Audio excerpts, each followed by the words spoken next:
गोली चलाउने त हाम्रो त ख्यालै भएन। जहाँसम्म लाग्छ आर्मीलाई पनि त्यस्तो चाहिँ भएन होला जस्तो लाग्छ। जम्मकै भेटेर समातै भयो। अब हामी च्याप्सी मान्छे अमध्येरै फाल्दै गर्ने स्थिति आर्मीबाट भयो के होइन। ग्रेनेड माथि फाल्दा बमहरू माथि फाल्दाखेरि अब चाहिँ पुगाउन नसकिने स्थिति, माथिबाट फाल्दा तल पुग्ने स्थिति। अधिकांश तपाईँको बमले चाहिँ क्षति चाहिँ बनायो हामीलाई।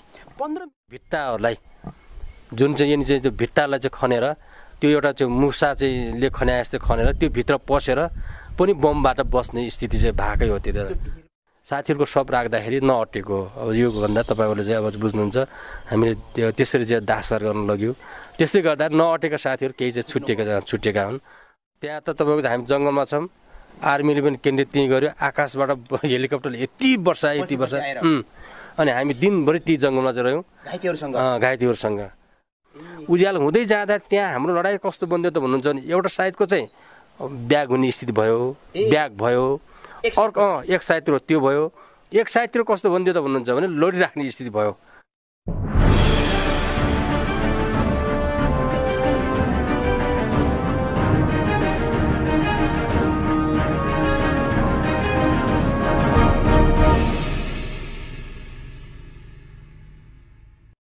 सर यहाँले हाम्रो टप नेपाली टिममा स्वागत छ।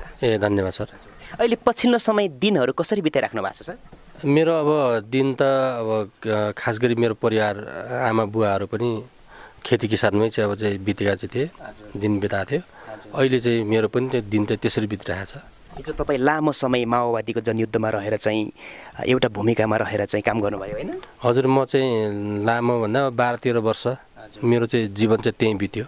कुन तहसम्म रहेर काम गर्नुभयो माओवादीको संरचनाभित्र चाहिँ? म ब्रिगेड कमान्डर, जनमुक्ति सेनाको ब्रिगेड कमान्डर है। आज हामी विशेष गरेर रुकुम खाडाको दोस्रो आक्रमणको केही समीक्षा गरौँ न। त्यो आक्रमणमा तपाईँ प्रत्यक्ष रूपमा सहभागी हुनुभएको छ होइन? हजुर, म पहिलो चाहिँ आक्रमण त थिएन, म पूर्व गएको थिएँ। पूर्वबाट चाहिँ अब आउने भन्ने चाहिँ निर्देशन त थियो। आउँदै अब चाहिँ टाइम चाहिँ पुगेन र म सहभागी हुन सकेन। दोस्रोमा चाहिँ थिएँ म।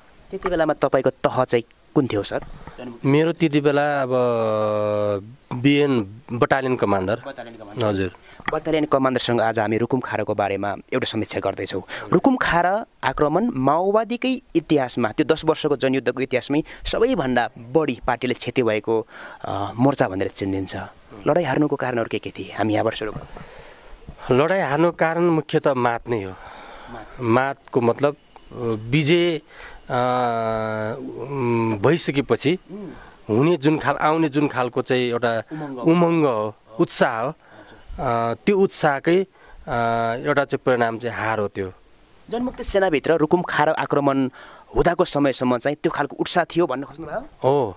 त्यो खास गरी हामीले सेनासँगको भिडन्त, चाहे त्यो रुटमा चाहिँ एम्बुस गर्ने कुरा चाहिँ होस्, चाहे त्यो ब्यारेकमा चाहिँ नयाँ स्थापना गरेको सेनाको चाहिँ ब्यारेकमा चाहिँ आक्रमण गर्ने कुरा होस्, चाहे त्यो पुरानो चाहिँ अब स्थापना भएको सेनाको ब्यारेकको चाहिँ कुरा होस्, त्यो टाइम भनेको जितको चाहिँ टाइम थियो।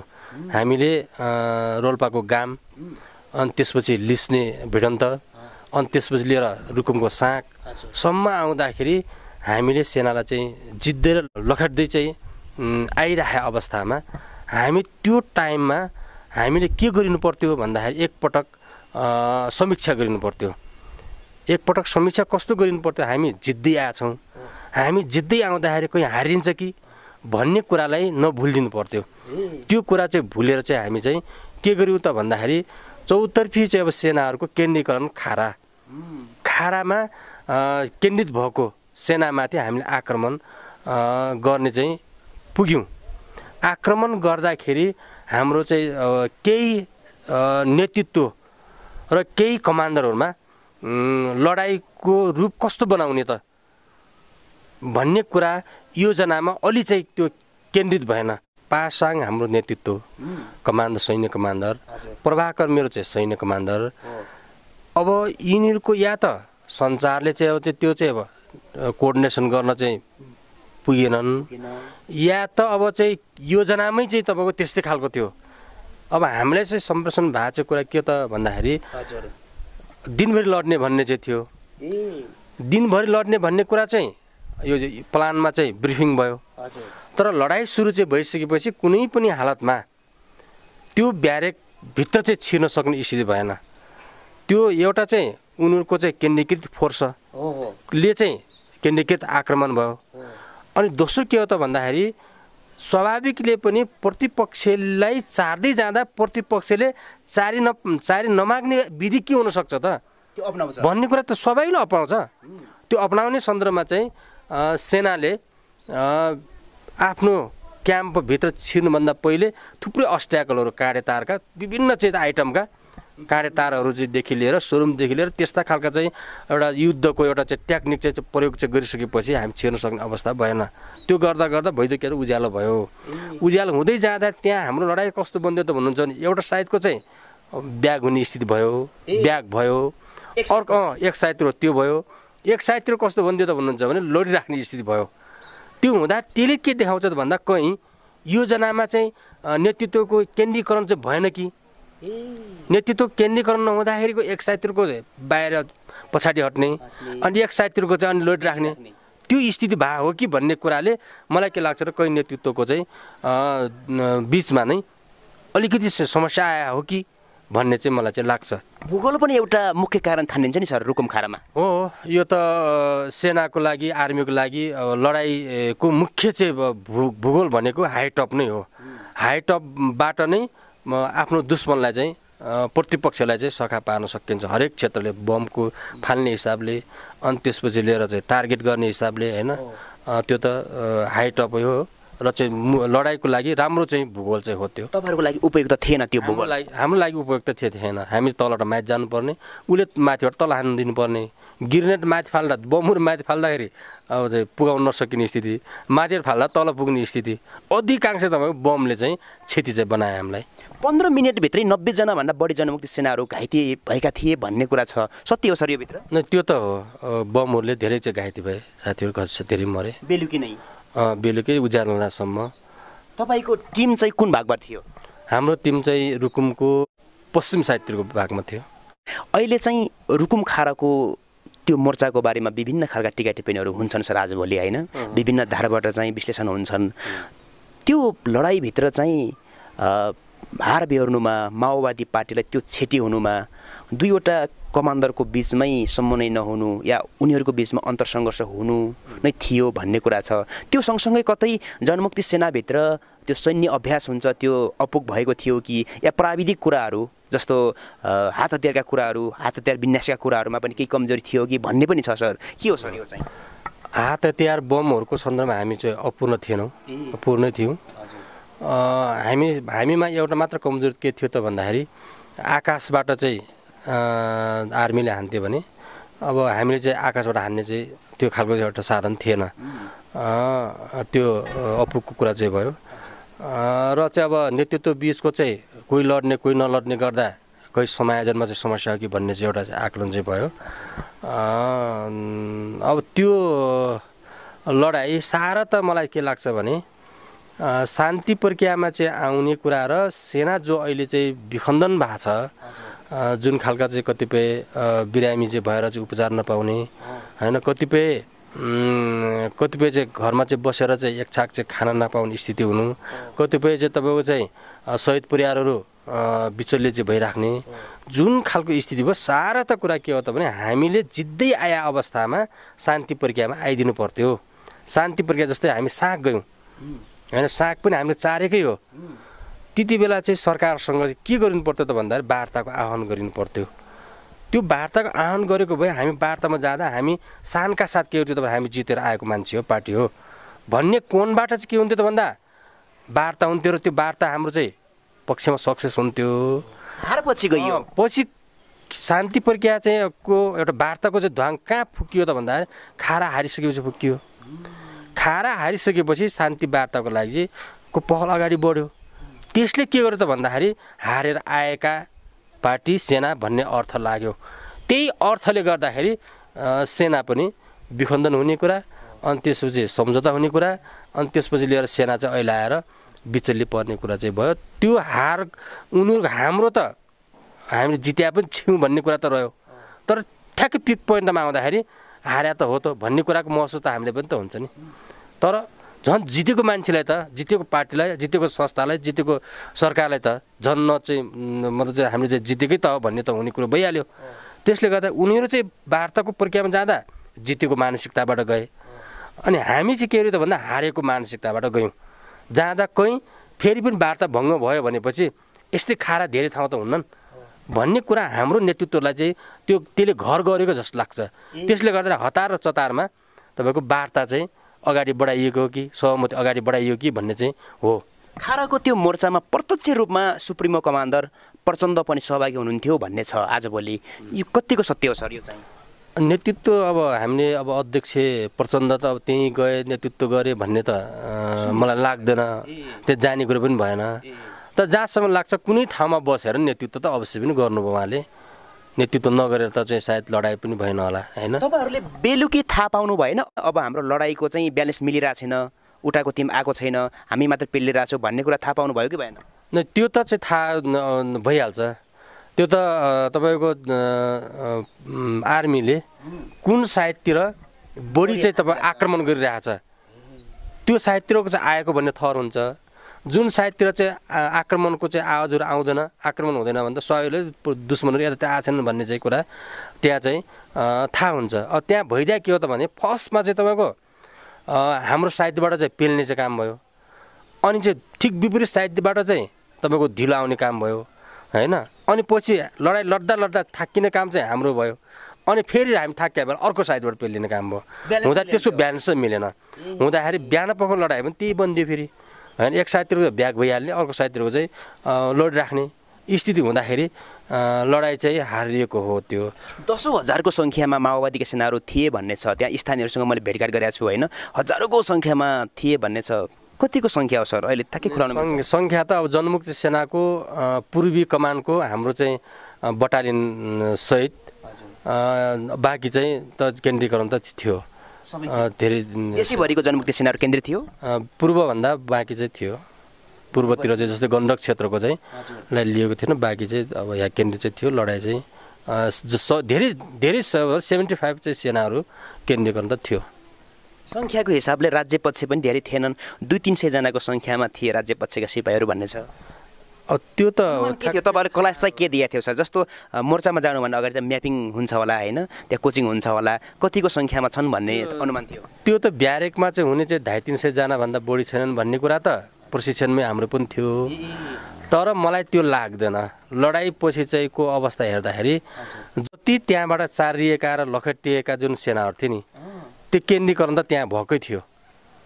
त्यो केन्द्रीकरण भएकोले गर्दाखेरि हो थबाङ सागबाट होइन उठेर चाहिँ जुन सेनाहरू चाहिँ आए तिनीहरू त केन्द्रीकरण त थियो। स्वाभाविक हिसाबले पनि तपाईँको अब रुकुम खलङ्गा चाहिँ बस्ने अवस्था चाहिँ थिएन होइन। अनि त्यसो चाहिँ जहाँ जहाँ खाली छ त्यहाँ त सहयोग फोर्स त थप्थ्यो भन्दा जुन हामीले आक्रमण गरेका चाहिँ थियो त्योभन्दा बेसी चाहिँ फोर्स थियो। बिहान पख चाहिँ हेलीबाट थप फोर्स नल्याएको भए जनमुक्ति सेनाहरूले कब्जा गर्न थालिसकेका थिए भन्ने खालको कुराहरू पनि छ, हो सर? हेलिकप्टरमा त भिडन्तको बिचबाट त लियो लिनलाई, एउटा त असफल त भयो, तर चाहिँ जबरजस्ती चाहिँ अब मर्नुभन्दा बोलान भने जस्तै बसाल्यो फोर्स लिँदा पनि गरे हो। जहाँसम्म लाग्छ अब लडाइँ अलि चाहिँ टिकाउनु पर्थ्यो। यदि हेलिकप्टर नबसिदिएको भए हामीले दिनभरिको चाहिँ अब टाइमलाई हामीले समात्न पाएको भए पकड्न पाएको भए हामीले चाहिँ जित्न सक्थ्यौँ। तर उसले चाहिँ अब फोर्सले नै ल्यान्डिङ गरिसकेपछि त एउटा ताजा चाहिँ फोर्स आयो नि, रातभरि चाहिँ लड्ने थाकियो सेना चाहिँ बिसायो, अनि फेरि चाहिँ नयाँ चाहिँ ताजा फोर्स ल्यान्डिङ गरिसकेपछि त उसले चाहिँ त अटोमेटिकली चाहिँ अब आक्रमण त राम्रैसँग त गर्ने नै भयो। हाम्रो त फोर्स चेन्ज गर्ने थिएन, साँझ लड्ने पनि उही हो, दिउँसो लड्ने पनि उही हो। तपाईँहरूको एक्स्ट्रा फोर्स हुँदैन सर? नै त्यो त हुँदैन। त्यो अब हामीले ग्रुपमा त हामीले चाहिँ अब फर्स्ट सेकेन्ड थर्ड एसाल्टहरू त बनाउँथ्यौँ, तर हामी लड्दै जाँदाखेरि कस्तो हुन्थ्यो भन्दाखेरि अगाडिको चाहिँ फर्स्ट सेकेन्ड थर्ड चाहिँ थर्ड चाहिँ सेना चाहिँ ग्रुप, अनि चाहिँ सेकेन्डमा चाहिँ आएर केही क्षति भयो भने त्यहाँ पूर्ति गर्ने भन्ने हाम्रो प्लान हुन्थ्यो। अनि सेकेन्ड ग्रुपले फर्स्टमा चाहिँ केही घाइते भयो, केही शहीद भयो भनेपछि त्यहाँ पूर्ति गर्ने भन्ने हुन्थ्यो। क्लास चाहिँ त्यस्तो हुन्थ्यो। ल लड्दाखेरि के हुन्थ्यो भने थर्ड पनि अगाडि जानुपर्ने स्थिति होइन। अनि फर्स्ट पनि चाहिँ तपाईँको ठडो माग्नु पर्ने स्थिति हुँदाखेरि चाहिँ त्यो रेस्ट गरेर जाने भन्ने चाहिँ त्यो नै नहुँदाखेरि त सबै लड्ने सबै मर्ने जस्तो सबै चाहिँ कब्जा गर्ने जस्तो स्थिति हुन्थ्यो त्यो रुकुम खारामा चाहिँ जसरी चाहिँ त्यो लडाइँमा ब्यालेन्स मिलाएर चाहिँ लडिन्छ फर्स्ट एसल्ट सेकेन्ड एसल्ट गरेर होइन त्यही हिसाबले नै लडाइँ भयो कि एकदम गन्जागोल अलिकति हुन्छ नि त्यो त अब चाहिँ रातको चाहिँ लडाइँ हो होइन अब भन्या जस्तो ठाउँमा चाहिँ पुग्न सकिन्न होइन अब गन्जागोल त हुन्छ त्यो गन्जागोलकै बिचबाट सेट गर्ने जो कुरा चाहिँ हो त्यो सेट चाहिँ आर्मीलाई भट्काएकै हो पछाडिबाट आफूले हानेका गिर्नेतहरू गोलीहरू आफ्नै कमरेडहरू लाग्थ्यो भन्ने पनि छ ठ्याक्कै चाहिँ अब भूगोल त त्यही नै हो भूगोल चाहिँ तलबाट माथि पुर्याउन नसक्ने अवस्थामा साथीकोमै खस्ने कुरा त यो भइहाल्यो तर खास गरी चाहिँ अब साथीहरूको चाहिँ अब बमले भन्ने भन्दा पनि अब आर्मीकै बम फाल्न त सजिलो यो फाल्ने ठाउँ सजिलो भएले आर्मीकै बमले बढी क्षति गरे किनभने माथिबाट तल फाल्न त त्यति सजिलो चाहिँ अब गाह्रो हुँदैन सजिलो हुन्छ होइन बिहान कति बजीतिर रिटर्न हुनु पर्यो तपाईँहरू हामी 9:30 बजीतिर चाहिँ रिटर्न भएको 9 बजीतिर सयौँजना साथीहरू त्यहाँ गुमाएर त्यो त कतिपय घाइतेलाई बोकेर ल्याइयो कतिपयलाई चाहिँ अब मृत्यु भएकालाई चाहिँ लिएर दासार गरियो त्यो त चाहिँ अब छोड्ने कुरो चाहिँ भएन मान्छेले हल्ला हङ्गामा मचाउँछन् जिउँदैलाई पनि राखे होइन छोडेर आयो भन्ने चाहिँ हल्ला चाहिँ गर्छन् खारामा चाहिँ यति क्षति भयो कि एउटा चाहिँ महिलाको पनि हाम्रो साइडतिरको हाम्रो चाहिँ ग्रुपको त होइन हाम्रो पल्टनको त होइनन् मैले यो युट्युबमा चाहिँ हामीले देखाएको थियौँ त्योमा चाहिँ देखाएको थियो धेरै दुःख लाग्यो मेरो पल्टनले कुनै पनि चाहिँ ठाउँमा लडाइँमा चाहिँ धेरै ठाउँमा गरियो त्यस्तो अवस्था चाहिँ सिर्जना चाहिँ भएर त्यो कुन ठाउँबाट भयो त्यो धेरै चाहिँ दुःख लाग्दो एउटा घटना भनौँ न खारामा चाहिँ माओवादीले यति ठुलो क्षति भयो कि आफ्ना साथीहरूको सहयोगदारहरूको शवसम्म पनि उठाउन सकिएन जङ्गलभरि छरपस्त रूपमा शवहरू थिए घाइतेहरूलेसम्म तान्न सकिएन भन्ने कुरा छ नि सर है कतिको सत्यता हो सर अलिकति तपाईँ एउटा कमान्डर भएको नाताले त्यो साइडबाट चाहिँ मेरो चाहिँ अब साइडमा त त्यो भएन तर मलाई चाहिँ स्मरण चाहिँ अझै पनि भइरहेको छ म्याग्दीको सदरमुकाम कब्जा गर्दाखेरि केही साथीहरू चाहिँ छुटेकै हुन् त्यो अब त्यो प्रसङ्ग चाहिँ त्यो चाहिँ अब खाराभन्दा छुट्टै प्रसङ्ग भयो म्याग्दीमा भरि चाहिँ हामीले दिउँसै चाहिँ थियो लडाइँ भइरहेको थियो बिहान पख त्यहाँ चाहिँ अब या चाहिँ त्यो हाम्रै साथीको हो या चाहिँ त्यो सेनाको त्यो ठ्याक्कै चाहिँ थाहा भएन 81 चाहिँ धेरै साथीहरू बसेको चाहिँ ठाउँमा खस्दाखेरि हजुर खस्दाखेरि धेरै चाहिँ साथीहरू चाहिँ को मृत्यु भयो जो कि हामीले चाहिँ एउटा चाहिँ डबल क्याब गाडी चाहिँ भेटाएको थियौँ त्यो डबल क्याब गाडीमा चाहिँ साथीहरूको शव राख्दाखेरि नअटेको अब यो भन्दा तपाईँहरूले चाहिँ अब बुझ्नुहुन्छ हामीले त्यो त्यसरी चाहिँ दासर गर्न लग्यो त्यसले गर्दा नअटेका साथीहरू केही चाहिँ छुटेका हुन् त्यो सचेत ढङ्गले हामीले छुट्याएको चाहिँ होइन अब उताबाट प्रतिपक्षले पेलिहाल्छ अनि के अब त्यहीँ लडेर चाहिँ मर्नु पऱ्यो अनि के भने चाहिँ जति सक्ने साथीहरूलाई चाहिँ लिने र केही साथीहरू लिन नसकेर छोड्ने र हिँड्ने स्थिति चाहिँ त्यहाँ भएकै हो होइन तर त्यहाँ खारामा चाहिँ मेरो साइडतिरमा चाहिँ साथीहरू छुट्या चाहिँ होइनन् तर रुकुम खारामा चाहिँ मैले तत्कालीन त्यति बेलामा जनपद प्रहरीको एकजना जवानसँग पनि कुराकानी गरेको छु रुकुम खाराको उमा चाहिँ रुकुम खारामा माओवादीका जनमुक्ति सेनाहरू यति अन्तिमसम्म युद्ध पुऱ्याएको थिए कि हामी बस्ने बङ्करसम्म पनि कब्जा गर्न थालिसकेका थिए भित्रै छिरिसकेका थिए भित्र टनेलहरू पुरै कब्जा गरिसकेका थिए अन्तिम चरणसम्म पनि अन्तिम जुन मेरो ब्यारेको हुन्छ त्यहाँसम्म पुगिसकेका थिए गेटहरू सबै क्रस गरिसकेका थिए काँडे तारहरू काटेर भित्र आइसकेका थिए भन्ने छ नि सर है न त्यो त भएको हो त्यही भएर त्यो मैले पनि भने नि अब लड्दाखेरि सिक्वेन्स मिलेन चौतर्फी हमला चाहिँ र भित्र छिर्ने स्थिति भइदिए भए त्यो कब्जा हुने स्थिति थियो हुन्थ्यो र भइदियो कस्तो त भन्दाखेरि एक ठाउँबाट भित्र सट्टै पस्ने गुद्रुगुरु ढल्ने अनि अर्को साइडतिरको चाहिँ नपस्ने स्थितिले चाहिँ त्यो लडाइँ चाहिँ हार्न चाहिँ हामी पुगेका छौँ र त्यही सिलसिलामा साथीहरू चाहिँ बङ्कर पनि कब्जा गरे होइन अब त्यही पनि ढले होइन त्यस्तो स्थिति चाहिँ त भएकै हो त्यो अन्तिममा बिहान पख फर्किँदाखेरि पनि तपाईँहरू रिटर्न हुँदाखेरि पनि कयौँजना साथीहरू चाहिँ जोसले बरु हामी यतै मर्छौँ तर हामी जितेरै जान्छौँ भनेर पर पुगेका साथीहरू पनि फर्केर आएर बम पड्काएको भन्ने कुरा सुनिन्छ त्यति ठुलो जोस त्यति धेरै बदलाव हुन्थ्यो है सर त्यो त हुन्थ्यो साथीहरू चाहिँ गुमिसकेपछि अब त्यो त अब चाहिँ फर्केर गएर चाहिँ बम हान्ने कुरा होइन अनि त्यो मर्नुपर्छ भन्ने चाहिँ कुरा चाहिँ त्यो त हुन्थ्यो एउटा चाहिँ जोसको कुरा पनि भयो एउटा भावना कुरा पनि भयो अर्को विचार कुरा पनि भयो अर्को उद्देश्य कुरा पनि चाहिँ भयो यी कुराले गर्दाखेरि मान्छे मर्ने भन्ने कुरा चाहिँ डराउँदैन थियो। त्यही भएर सरकारलाई पनि एउटा चाहिँ अब एउटा भनौँ न भयभीत बनाए अवस्था त हो। तपाईँहरू रुकुम खाराको त्यो लडाइँको मैदानबाट फर्किँदै गर्दाखेरि फर्किनुपर्छ भन्ने कासन आउँदै गर्दाखेरि ल हामी अब हार्यौँ फर्किनुपर्छ भन्ने कुरा हो या होइन अब किन फर्क्यौँ भन्ने कुरा हो, के चाहिँ थियो कासन? अब कासन ठ्याक्कै त्यति बेला सन्दर्भमा चाहिँ हार्यौँ फर्किने भन्ने कुरा त त्यो भन्ने कुरो पनि भएन। अब लडाइँ चाहिँ अब थगित गरेर फर्किने भन्ने चाहिँ त थियो। फर्किने भनिसकेपछि अब स्वतः चाहिँ के हो त भने सबै अब हाम्रो साहित्यको चाहिँ फर्किएका हुन्। घाइतेहरू र छुटेका हतियारहरू पनि लिएर आउनुभयो कि? त्यो त लिने हो, त्यो देखिसकेपछि के नदेखिनु पर्यो होइन। देखिसकेपछि त हामीले हतियार पनि चाहिँ लिने हो, मान्छे पनि लिने हो। नदेखिसकेपछि सन्दर्भमा नदेखिएको चाहिँ भइहाल्यो। निकै भयावह थियो अवस्था भन्ने छ लडाइँ। स्थिति त भयावह नै हो। अब तपाईँको हामी त कस्तो अवस्था चाहिँ थियो त भने धेरै बमहरू चाहिँ खसिसकेपछि हामीले त कस्तोसम्म चाहिँ गऱ्यौँ भने भित्ताहरूलाई जुन चाहिँ यिनी चाहिँ त्यो भित्तालाई चाहिँ खनेर त्यो एउटा चाहिँ मुसा चाहिँ ले खन्या जस्तो खनेर त्यो भित्र पसेर पनि बमबाट बस्ने स्थिति चाहिँ भएकै हो। त्यति हो हो कुन साहित्य जानुभएको छ त्यहाँ चाहिँ तपाईँको हामीले खनेर त्यहाँ लुक्ने अनि त्यसो हान्ने। रातभरि चाहिँ तपाईँ झन्डै 7-8 बजीदेखि स्टार्टिङ भयो लडाइँ। बिहान चाहिँ 9-10 बजीसम्म चाहिँ त्यसरी चाहिँ टिकिएको हो। त्यहाँ बिहानको 9-10 बजी 9-10 बजीसम्म हामी टिकेकै हौँ त्यहाँ। तपाईँहरूले पछाडि त्यो रुकुम खाराको समीक्षा भयो होला नि सर? माथिल्लो तहमा कमान्डर लेभलमा समीक्षा भयो होला नि? के कारणले हारियो भन्ने कुरा समीक्षा भयो कतै आएर? कमान्डरहरूको लेभलमा समीक्षा भयो, हाम्रो लेभलमा समीक्षा भएन। अब भइदियो त्यसपछि त हाम्रो त अभागै लाग्यो नि। तपाईँको चाहिँ त्यहाँ अहिले मलाई ठ्याक्कै नाम चाहिँ आएन। खाराबाट फर्किसकेपछि त्यो एउटा माथिको टपमा गइसकेपछि त्यहाँ त यति चाहिँ बम बास्ट भयो कि ओहो हो। गुराँसी लेक होला सायद गुराँसी नै हुनुपर्छ। त्यहाँ त तपाईँको हामी जङ्गलमा छौँ, आर्मीले पनि केन्द्रित त्यहीँ गऱ्यो। आकाशबाट हेलिकप्टरले यति वर्ष अनि हामी दिनभरि ती जङ्गलमा चाहिँ रह्यौँ घाइतेहरूसँग। अनि त्यसो साँझ परिसकेपछि हामी त्यहाँबाट निस्केका हौँ। भनेपछि अब समीक्षाको सन्दर्भमा चाहिँ हामीले सुनाएअनुसार हामीलाई जानकारी भएअनुसार चाहिँ लडाइँको सिक्वेन्स मिलेन। कोही लड्ने भयो, कोही लड्ने भएन।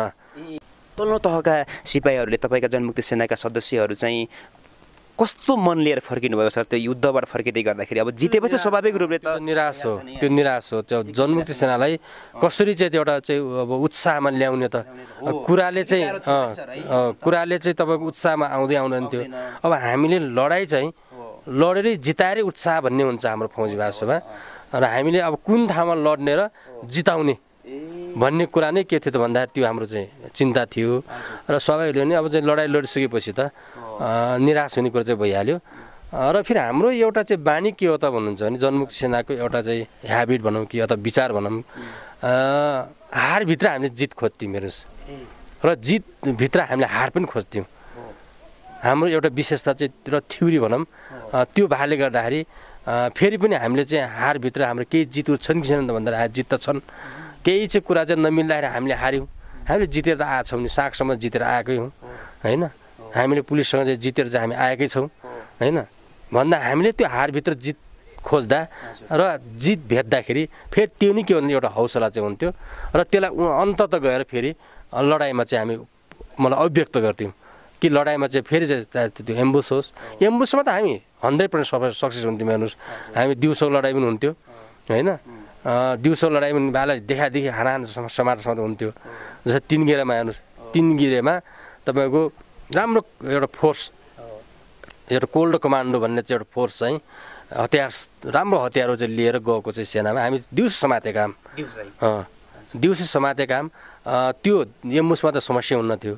र अहिले मलाई कस्तो लाग्छ भने त्यो आर्मी र चाहिँ जनमुक्ति सेना भन्दा यिनी सौता लगेका मतलब जार बदार हुन् भन्ने मान्छेहरूले चाहिँ बुझ्थे। त म त्यो 3 गिरेको लडाइँ हेर्दाखेरि मलाई के लाग्छ भन्नुहुन्छ भने साँच्चीकै हामी चाहिँ मानव संवेदना हामी बिचमा पनि छ भन्ने कुरा चाहिँ त्यति बेला पनि महसुस गर्थेँ क्या मैले। र त्यहाँ लडाइँ झन् यस्तो भइदियो कि हेर्नुहोस् तपाईँको अब भूगोल पनि तपाईँको माथिबाट तल झर्नुपर्ने हामी। अनि चाहिँ आर्मी आउने चाहिँ ठाउँ फेरि कस्तो त भन्दाखेरि नयाँ ट्र्याक रोड मतलब चाहिँ खनेको। अनि माथिबाट हामी बाटोमा झरेपछि बल्ल मात्र आर्मी देखिने होइन। भूगोल त्यस्तो अगाडिबाट आक्रमण गरिसकेपछि त्यहाँ गएर अब हतियार ल्याउने, मतलब आर्मीलाई मार्ने भन्ने हाम्रो उद्देश्य। अनि माथिबाट हामी यति एउटा रन्किम के हेर्नुहोस्, अब यो बाटोको माथिको ढिकसम्म जाँदाखेरि पनि देखिन्नन् आर्मीहरू। हामी त लाए चाहिँ यहाँ रहन्छन् भनेर झपाझप तल चाहिँ झऱ्यौँ। बाटोमा झर्नु भयो। बाटोमा झरियो। बाटोमा झर्दाखेरि त कस्तो बन्दी भने हामी त जनमुख सेना मान्छेहरू अब तपाईँको साना भुन्ते भान्ते होइन। अनि त्यो अब राम्रोसँग खान नपाए च्याप्से मान्छेहरू होइन। अब आर्मी भनेपछि त स्वाभाविकले पनि सबै हिसाबले नापेर ल्या हिष्टपुष्ट मान्छेहरू।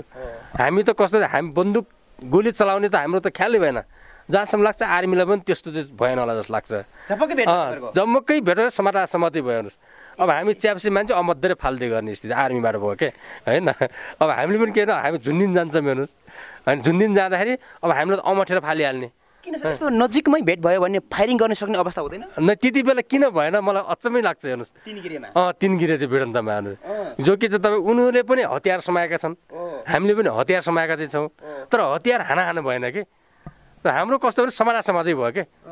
अनि हामी चाहिँ झम्तिन चाहिँ जाने, अनि झम्तिन जाँदा हामीले झोला समात्यौँ भने झोला छोडेर चाहिँ उनीहरू भाग्ने होइन। झोला समात्न सकेनौँ अन्त कुनै चाहिँ ठाउँमा चाहिँ समात्यौँ भनेपछि हामीलाई अमठेर फाल्ने के, त्यस्तो खालको स्थिति पनि बन्यो क्या हाम्रो। कतिको सङ्ख्यामा हुनुहुन्थ्यो सर तपाईँहरू? हामी त चाहिँ थियौँ झन्डै 2वटा डिभिजन चाहिँ थियौँ, तन्नै थियौँ। तर जति चाहिँ अब चाहिँ त्यहाँ हामी चाहिँ एकदम जम्का भेट पनि छ्यासमा मेला जस्तो भयो कि त्यस्तोमा गोली चलाउने चाहिँ सकेनौँ क्या हामीले। र आर्मीले पनि हामीलाई सकेन क्या।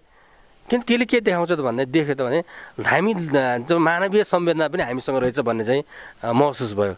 त्योभन्दा पछाडि पनि फायरिङ भएन?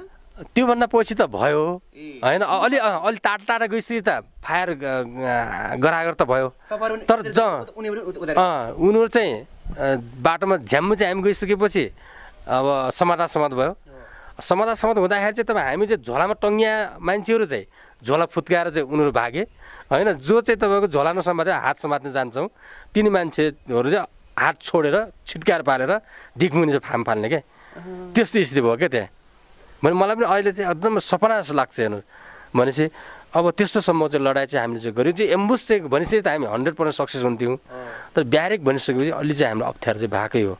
अलिकति म रुकुमतिर ब्याक हुन चाहेँ। हिजो बेलुकी सातु खाएर लडेका सेनाहरू, जनमुक्ति सेनाहरू बिहान फर्किँदासम्म पनि एकमुठी सातु खाएर लडे भन्ने छ सर। यति ठुलो ट्याग हुन्थ्यो, एकमुठी सातुले रातभरि लड्ने कुरा हुन्थ्यो सर? कस्तो खालको जोस हो सर? त्यो त हुन्थ्यो सर। त्यो अब चाहिँ सातु भन्ने कुरा त झन् अब चाहिँ यो सामान्य कुरा भइहाल्यो होइन सर।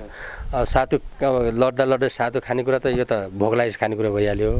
अब लड्दै चाहिँ पनि निदाएको इतिहास पनि छन्। लड्दा पनि थकित भएर तपाईँको चाहिँ सक्के तल सक्के माथि सक्के कराउने होइन गर्दा धेरै थाकियो भनेपछि मान्छे चाहिँ जातीय तित्न पनि पल्टिँदो रहेछ। जस्तै हामी चाहिँ हिउँको कुरा चाहिँ जुम्ला चाहिँ को मलाई स्मरण आउँछ। जुम्ला त भनेको त त्यो त तपाईँको हिउँ पर्ने ठाउँ, चिसो चाहिँ ठाउँ हो नि। भने चिसो ठाउँमा पनि लड्दा चाहिँ तपाईँको साथी थाकेर निदाएको पनि त्यस्तो चाहिँ मैले देखेको चाहिँ छु होइन। भनेपछि त्यो हुन्थ्यो भएकै हो। त्यो रुकुम खाराबाट फर्किसके पछाडि अगाडि थोरै कुरा निस्कियो, जनमुक्ति सेनाभित्र एक प्रकारको निराशा पैदा भएको थियो होइन। त्यो निराशालाई फेरि उत्साहमा रूपान्तरण गर्नको लागि, फेरि त्यो जनमुक्ति सेनाहरूमा जोस जागर थप्नको लागि पछाडि पार्टीले चाहिँ केही त्यस्तो योजनाहरू बनायो, केही त्यस्तो निर्णयहरू गर्यो? नत्र भने जनमुक्ति सेनाहरू चाहिँ त्यो रुकुम खाराबाट फर्किँदै गर्दाखेरि बाटोमा हतियार फालेर भागेका कुराहरू थिए, कतिको सत्य हो सर? यो एकाधमा चाहिँ त्यस्तो चाहिँ भयो होला, हाम्रो पल्टनमा त्यस्तो भएन।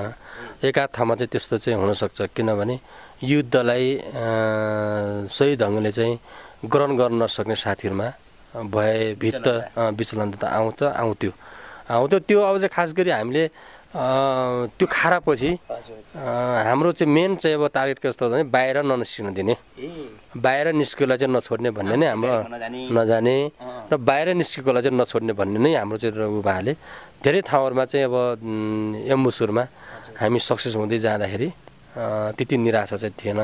तर यदा कदा चाहिँ अहिले चाहिँ मलाई लाग्छ त्यो दिन सम्झिन्छु र अधिकांश सेनाहरूले पनि कहीँ चाहिँ अब चाहिँ यो युद्धबाट थाकिएका थिए कि जस्तो महसुस फिलिङ चाहिँ हुन्छ मलाई। अहिले आएर त्यस्तो हुन्छ।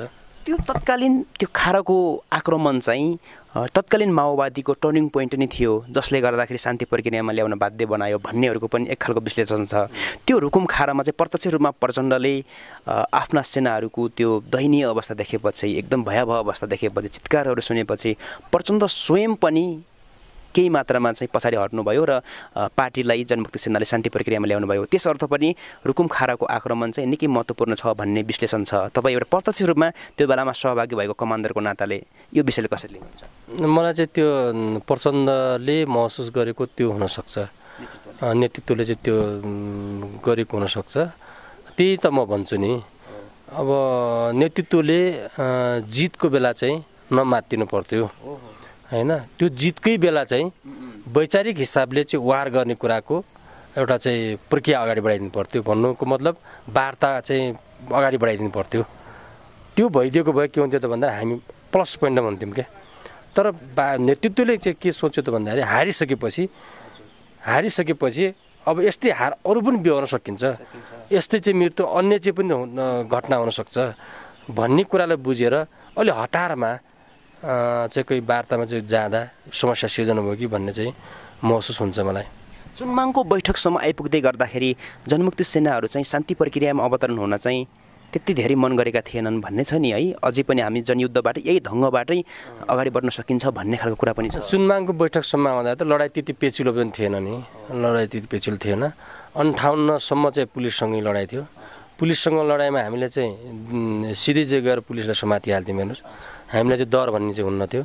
जस्तै यता चाहिँ तपाईँको अब कृष्णनगर चाहिँ कुरा हेरौँ होइन, आर्मी ब्यारेक र तपाईँको यी प्रकारलाई चाहिँ सँगै चाहिँ कब्जा गर्ने भन्ने अब त्यो एउटा योजना थियो।